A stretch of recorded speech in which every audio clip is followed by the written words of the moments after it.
banaanbaxan looga soo horjeeday hadal dhawaan ka soo yeeray maleeshiyada kooxda al-shabaab oo ah in heshiis uu dhex maray shabaab iyo odayaasha dhaqanka Soomaaliyeed qaarkood oo ay qabanqaabadiisu iska kaashadeen hay'adda wadahadalka bulshada ee CCD iyo maamulka degmada Warta Nabadda ayaa waxaa ka qayb galay xildhibaan ka tirsan baarlamaanka ee ka soo jeeda gobolka Shabeellaha Hoose gudoomiye ku-xigeenka maamulka gobolka Banaadir dhanka ammaanka gudoomiyaasha degmooyinka Warta Nabadda iyo Xamar Jajab boqolaal haween iyo marti sharaf kale iyadoo socod dheer kadib dibadbaxyaashu ay isugu soo urureen xarunta degmada Warta Nabadda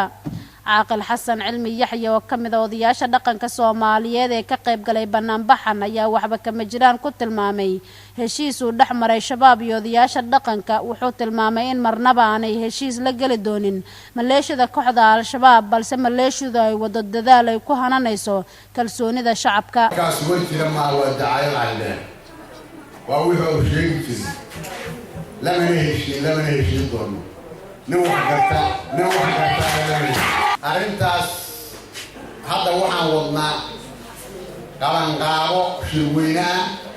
وأرنتاس أنا وحلينه gudoomiyaha degmada Warta Nabadda Deeqo Cabdiqaadir Axmed ayaa sheegtay in marnaba shabaab ahayna dad la soo dhaweysto ayna yihiin dad nabadiida kana soo horjeeda nolosha noola kaste dowlad federaalna maanta ninkii dhageysta sheedan leere waa nin weli kunsan waaye nasiib darana waaye mana taageersanin mana rabno mana soo dhaweynayno haddii dowladda ay cafis u fidinayso annaga waxaan leenahay soo dhawow laakiin ma dhawo weli ma dhawo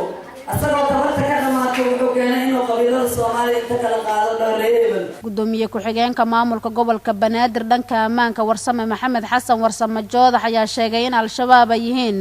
raggii ummadda Soomaaliyeed u diiday waxbarashada iyo tacbashada beeraha laakiin hadda la weeqay awoodii ay ku lahaayeen dalka dawladda Soomaaliyeed ayuu sheegay inay diyaar u tahay in shacabka Soomaaliyeed ee ku tiirsanaa tacbashada beeraha ay dib u bilaabi doonaan tacbashada beerahooda lagana dulqaadi doono haraadiga shabaab ee wali u diidan inay tacbadaan beerahooda hadda cid aan naxariisanayno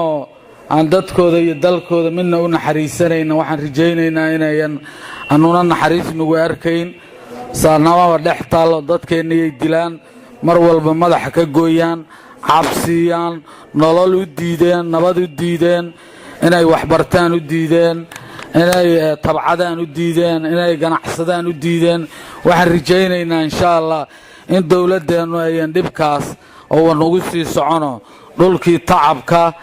iyo dhulkii dadku ka shaqaysan lahaa iyo gobolladii iyo dhulka ay naga haystaan in laga xoreeyaan rajaynaynaa ugu dambeyntii xildhibaan Cabdullaahi Sheekh Ismaaciil oo kamid ah xildhibaanada baarlamaanka Soomaaliya ee ka soo jeeda gobolka Shabeellaha Hoose isla markaana horkacayay dibadbaxyaasha ayaa tilmaamay in dawladnimadu ay tahay darbi la harsado lana sii wado halgankii gabanimo doonka ahaa dawlad baa leh hal la harsado dawlad baa hal maartay weyn oo lagu dhex noolaado marka dawladnimo hadii la helo ayaa la heli karaa sinaan la heli karaa cadaalad la heli karaa midnimo horumar la heli karaa guul la heli karaa oo hadii intaan la waayinaysan guul jiraynin marka dawladnimo daar la harsada noo ahay Maxamed TV-ga qaranka Soomaaliya